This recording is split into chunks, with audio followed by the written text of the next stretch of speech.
Unbelievable. An absolute total loss. I saw it smoke and I thought maybe they were burning something. And then I saw like black smoke, like what you're seeing right now. So, I mean, it's, we'll try to protect the hounds. But, wow, what a shame.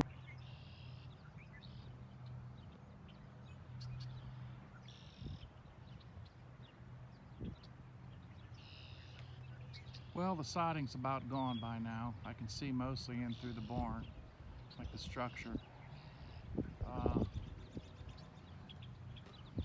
I know in the one outbuilding, the milk house is that small, or at least kind of a run-in shed. It was there in the side, but I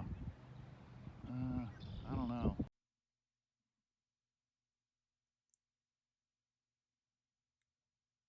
A large barn was destroyed by fire April 25, 2020 at the Hunsberger farm located in Davidsville, Pennsylvania. Firefighters from Conemaugh Township, Jerome, Boswell, Jennerstown, Hooversville, Windber, Scalp Level, Sipesville, Shanksville, Central City, Friedens, Acosta, Stoystown, Richland Township, and Ligonier were on the scene. Conemaugh Township EMS and police were also dispatched to the scene. The firefighters used 1 million gallons of water to put out the blaze. Many in the town of Davidsville experienced low water pressure in their homes as a result. Firefighters kept the flames from reaching any other structures on the property. According to scanner reports, smoke and flames were reported at the barn at 4:12 p.m.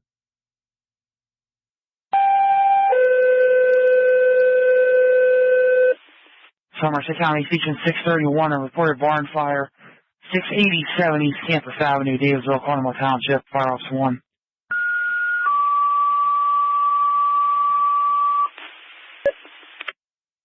County Station 610, 605, 606, 614, 611, with 631, a reported barn fire, 687 East Campus Avenue, Davidsville, Conemaugh Township, Fire Officer 1.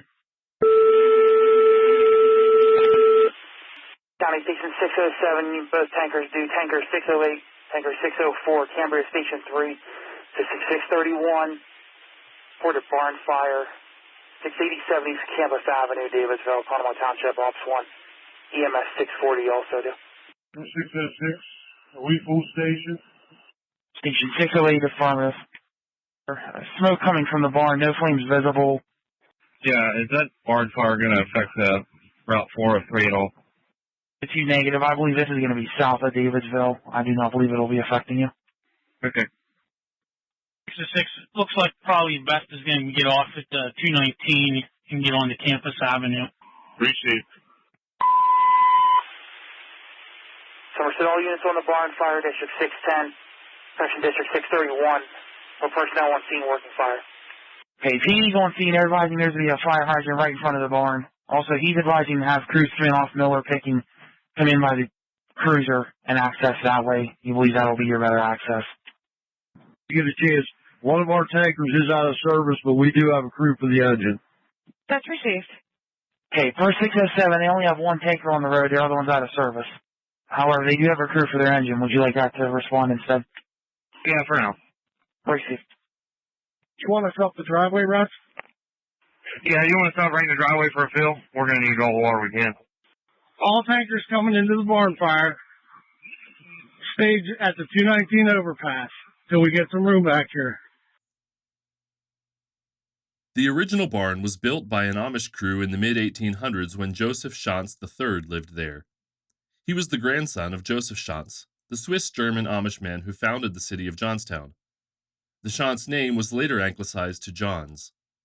Johns, like other Amish men, moved away from the growing town to a farm 9 miles south. The Johns family owned the farm for 6 generations until 1983, when it was purchased by the Hunsberger family. The property in Davidsville is home to a working farm owned by Bill and Jeanette Hunsberger and 2 of their sons, Nick and Reuben, and their families. In addition to farming, the Hunsbergers operate the Schanz House Bed and Breakfast in the Johns 19th century era farmhouse. The Hunsberger farm includes the bed and breakfast, crops, livestock, and the Johns family cemetery. All of this provides an opportunity to learn Johnstown's story, explore local history, experience life on a working farm, and much more. Currently, the farm produces corn, soybeans, wheat, and hay for livestock, as well as sweet corn and beef. Joseph Johns I, an 18th century Amishman from Switzerland, settled in Johnstown, PA in 1792. He established the city that he originally called Conemaugh Old Town in 1800. Johns then moved his family to the farm near Davidsville. Johnstown Area Heritage Association President Richard Burkert said Johns considered the farm a place where he could really get ahead after designing the plans for Johnstown. In that period, the predominant occupation was agriculture, Burkert said. There were other jobs, but everybody was a farmer.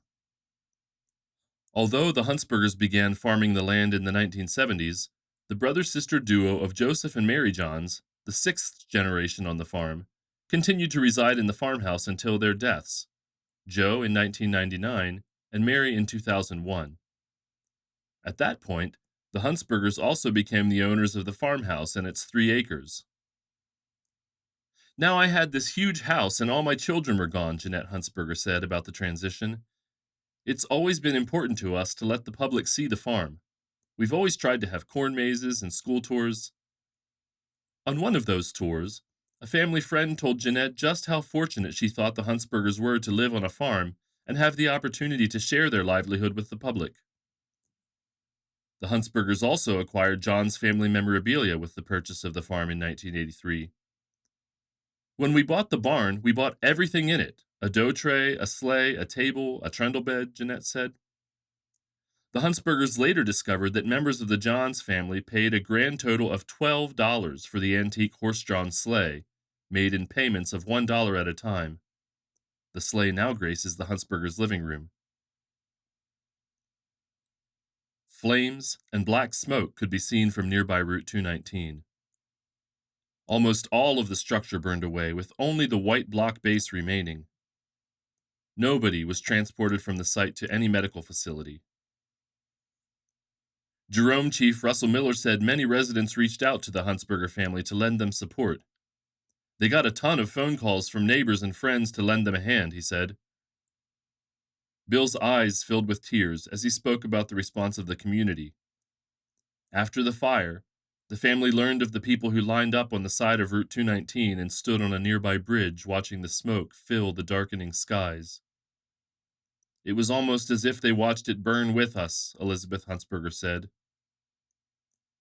It's just been a wonderful landscape, Jeanette said. The history of the farm, the generations that have been here. Our family has a lot of pride for the farm. I feel that we have been given a wonderful opportunity to be here, how we got here, the kids growing up here. We want to preserve it. I don't think of it as mine. It is part of this continuum from past to future. As Elizabeth watched the firefighters battle the flames, she thought about the history of the farm and the activities that took place there, like a recent scavenger hunt. She thought about the generations that used the structure. Within minutes, the fire went from smoke to flames, she said. Elizabeth and her sister-in-law Jerry talked about how the community came to the farm in droves wanting to help as the fire grew. Everyone in town associates with something on the farm, Jerry said. They identify with some kind of memory.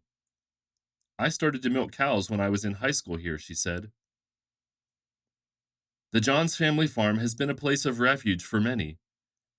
The barn held not only historical significance, but it was also a place where a lot of learning and sharing happened. Reuben and Nick Hunsberger help with the operation of the farm. It is a helpless feeling to watch your life go up in flames and to stand there and you can't do anything, Nick said. The old Alice Chalmers tractor driven by Reuben and Nick's dad and grandfather was a rebuilding project they really enjoyed. They fixed it up and gave it to their dad 3 years before the fire on his birthday. The tractor was parked in the barn. Not much was left when it was pulled out of the fire. Nick and Elizabeth's daughter Ellie Hunsberger said she remembers seeing the BarnStory with the red from the fire behind it. Her cousin Colby remembers when she first found out about the fire. I started thinking of what we used to do in the barn, she said. There were a lot of 4-H club meetings in there. Olivia said, the sleepovers in the hay mounds with friends, the rope swings from the rafters, being kicked through the hay hole, having to get milk when it was dark, and being afraid that a bear was going to get me, so I would run as fast as I could to the milk house. The clubhouses in the barn, playing in the cottonseed and sawdust, the church youth group gatherings that happened there, singing Blessed Assurance as I walked out of the barn, and Joe started to sing along. We stood there and just sang together. Lydia said, this sure is a different kind of grief. This barn holds so much history. For me, it holds so many memories of watching the last Joe Johns as he often was seen welding in the side section of the barn by the milk house. As a child, I would ride my bike in the aisles as my dad milked cows, and as I got older, I helped with the milking on a regular schedule with my dad, brothers, and family friends. I would follow my mom as she and my dad gave field trip tours to area school students and summer kid programs.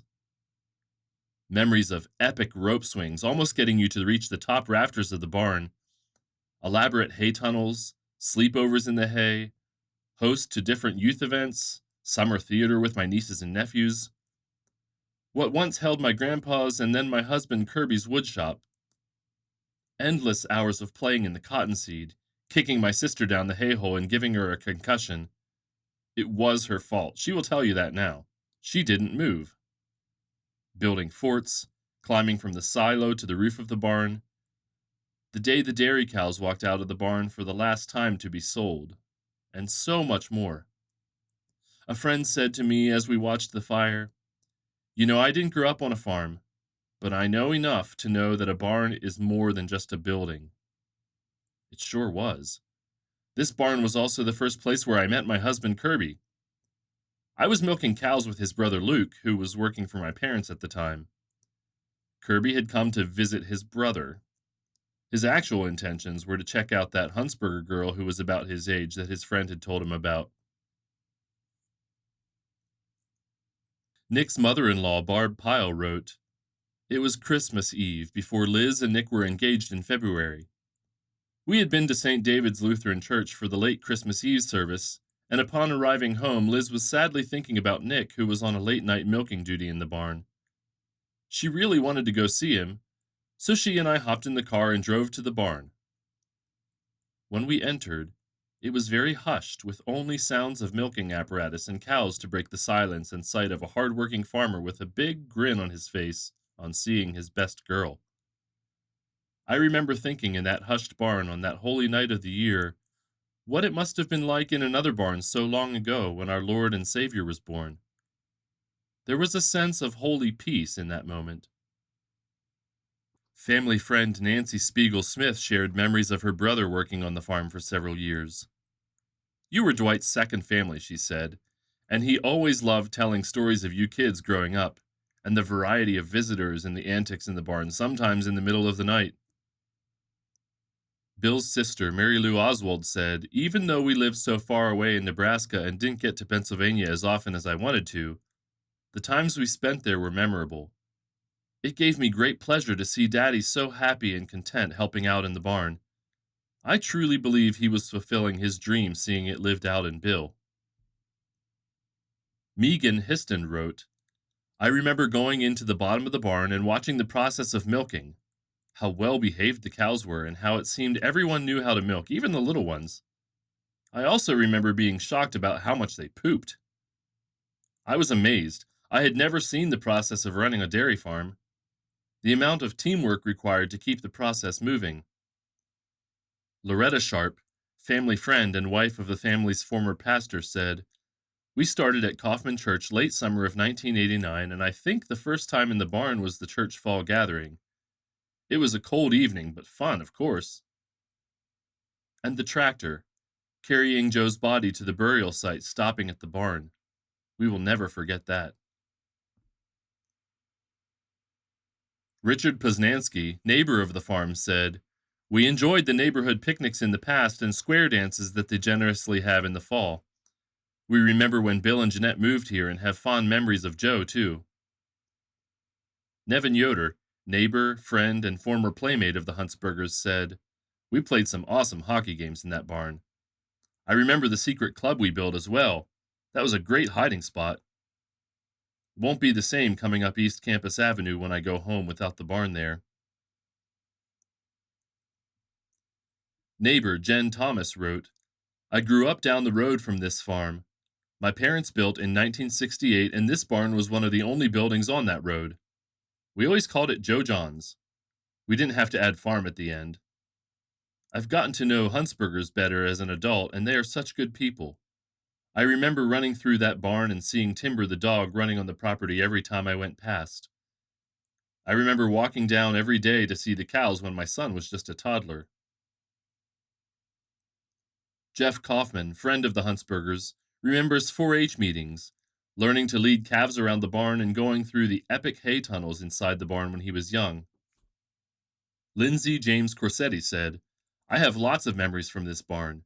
Still to this day, when I smell manure outside, it takes me right back to helping milk on the weekends. I learned a lot in that barn, and I can't believe how much Gallagher's tea Reuben and Nick would go through on the daily." Hunsberger cousin Sophia Schneibel wrote, "I loved seeing the heart of the farm when we would go visit. Okay, yes, the cow part was stinky to my non-farm childhood self, but I have lots of good memories playing with my cousins there. Pretty sure I was too afraid to do the rope swing, but I can just picture how happy Grandpa was there." Martha Miller, a farm friend and church friend, shared, "So many memories of sharing life as dairy farmers, working all night long to harvest crops and then milking the cows at dawn. Our children grew up together," she said. Yoni Birnbaum, cousin of the Hunsbergers, remembers swinging on the rope, learning how to milk a cow, and getting chased down by his Hunsberger cousins with a placenta from a newborn calf. Springjoy Davis, another cousin of the Hunsbergers, remembers playing hide-and-go-seek, the big pile of grain we used to swing in and climb, corn mazes, trying to climb the rafters, showing my kids the cherished places as they got to visit, Grandpa's workshop. Church friend Heather Lehman wrote, "My earliest memories there were youth group gatherings. My husband Ryan remembers the same. Milking with Bill and Earl, hay tunnels, drinking milk from the tank, and just stopping in to talk." Hunsberger cousin Tina Ebersole wrote, "When we would come to visit, I looked forward to being in the barn. I just liked it there. I loved the smell of the feed and being around the cows and the milking. I remember climbing about 2/3 of the way up the silo. I wish I could say I made it to the top, but I must have looked down and then of course it was all over." Family friend Steve Yanish said, "I learned a lot in that barn growing up. I'm thankful for the opportunity and the time that I was able to spend on the farm and in that barn." Bill Bergman wrote, "I still have a wooden wheel from the old lime spreader that Joseph gave to me. Like when Joe and Mary were there, it is a place to feel welcome. 3 of my brothers worked there. 2 became farmers as a result. While we celebrate that no lives were lost, it is indeed a loss of great importance." Neighbor Robin Kordek wrote, "I never realized how often I look up the field and would see the peak of the barn. Mother also said it was the last thing she would see out her window at night, and the first thing in the morning. She watched from her porch on that Saturday afternoon, saying, 'There goes part of us.' But everyone up on the cemetery hill was watching, for most there had either been to the barn or worked in it." But the story doesn't end with the fire, or even with just this handful of fond memories. New hope emerged as the family planned a fitting way to build a replacement structure. A traditional Amish barn raising beginning on a Friday morning in November 2021 continued a legacy dating back almost 2 centuries. Scores of Amish laborers arrived by bus early and spent the day constructing a new barn on the Hunsberger farm. Beginning with only a foundation in the morning, the barn raising completed the entire structure, roof, and about 2/3 of the siding by nightfall. As Mennonites, the Hunsberger family strives to honor the property's history. In addition, they were inspired by the local community's outpouring of financial support following the fire. After we had the fire, Jeanette said, we thought about what we could do to replace it and carry on the heritage in the community. Through the family's connections with the Amish community, plans for a barn raising began to form. They found Ray Yoder, an Amish contractor, to draw the plans and organize the work crew. The volunteer crew, at least the third generation of the original Amish families who built the first barn in the 1800s, created the slabs of lumber they were pounding into the frame as the barn continued to take more shape each hour they worked. Within just about 6 hours, the Amish crew gave shape to the barn that now sits on a new slab of concrete where the old foundation supported the original barn. Terry Duffy, one of the Hunsberger daughters-in-law, sat on a hay bale with several other onlookers watching the barn raising. It is kind of a sense of relief, Duffy said. When the barn was destroyed by fire, it was gut-wrenching, but now the barn is being made whole again. While we cannot replace what we've lost, the Hunsberger family said, the community spirit of an Amish barn raising is symbolic of what we felt as our community joined together to support us after the fire. The barn raising also highlights the Amish roots of the farm and the barn being replaced. I think it's cool, Bill Hunsberger said. The Amish built the first one. It burned down, and the Amish built the second one. It was exciting, but also kind of sad, said 10-year-old Molly Hunsberger. We had a different area in the old barn than we do now. When the barn disappeared, it changed everything, Anna said. She called the barn the mothership. You can't see the worth of the barn on a video, Anna said. You can't fully understand the meaning of the barn. We had feelings of the barn. At the top of the hill, the burned-out Alice Chalmers tractor can be seen in its permanent resting place, sitting along the fenced-in gravesite across from Joe John's resting place. Nick and Reuben had been hopeful it could be restored, but the engine was gone. The tractor had been in the barn for safekeeping. The fire changed all that. The fire took a large part of the family's history, but not the Hunsbergers' appreciation of the community that supported them emotionally and financially over the previous 18 months. They were inspired to see that hay bales were placed in strategic areas here and there on the farm for the community that gathered to watch the barn raising event. The Hunsbergers, with the support of the community, have been able to remold their lives shattered by the severe loss of not just a structure, but the demise of a historical piece of property that in a way belonged to the whole community and something not as tangible, today's agriculture and all of its challenges. They wanted the community to be a part of that state of mind. We felt you share the burden and sadness with us after the fire, they said. In fact, the community's gifts of food nourished the family after the fire, and the monetary gifts made the possibility of a barn raising more real. For Anna, watching the barn raising brought back memories of the fire and appreciation for the community that showed its support for the family. Everyone was there when it burned down. Everyone was there to support us when it was going up, she said. The girls' laughter could be heard even with the clatter of the Amish crew from the road curving past the farm where parked cars and trucks lined the property on the day of the barn raising. We have this special ability when we're together to make it work, Anna said. We can make fun out of really anything. The kids' clubhouses came and went over the years, in lilac bushes, in a tire pit where the tires made a first and second floor, and in the barn where the only way to reach it was by a ladder. The grandchildren's playhouses were a place where they were free to explore, where they set their own rules, and where they let their imaginations go wild, not unlike their parents before them. The barn was their special place, where the children put on plays for themselves and the adults in the summer, and raised and cared for 4-H projects. The grandchildren said there may be more plays or another clubhouse or two in the new barn. Just because we have a new barn, it doesn't mean we can't make new memories, Tanner said. In the meantime, the barn will once again come alive to the sounds and smells of animals, storage of hay, lime, equipment, and machinery. The farm provides woods, pasture, cropland, and housing for Black Angus, a small flock of blue-faced Leicester and Gotland sheep, chickens, roosters, and an occasional 4-H pig. What the fire didn't change was their love for each other and their faith. Bill and Jeanette are the most generous, giving, and caring family, said the Reverend Jane Byler, who attended the barn raising to show support for the family. Family and faith is important to them. It could be a motto of the Hunsberger family. Farming and family go on.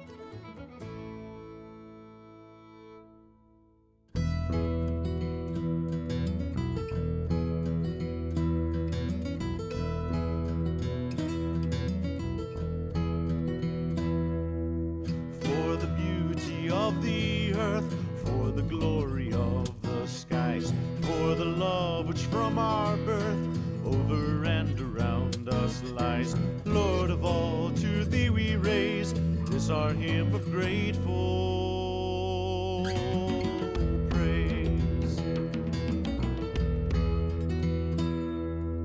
For the beauty of each hour of the day and of the night, hill and vale and tree and flower, sun and moon and stars of light. Lord of all, to thee we raise this our hymn of grateful praise.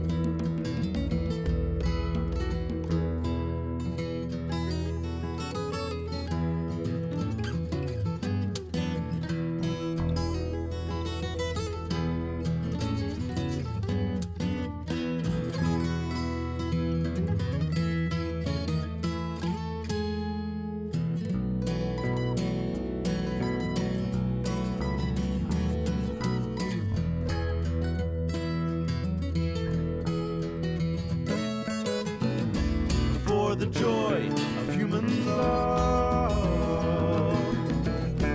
brother, sister, parent, child, friends on earth and friends above, for all gentle thoughts and mild,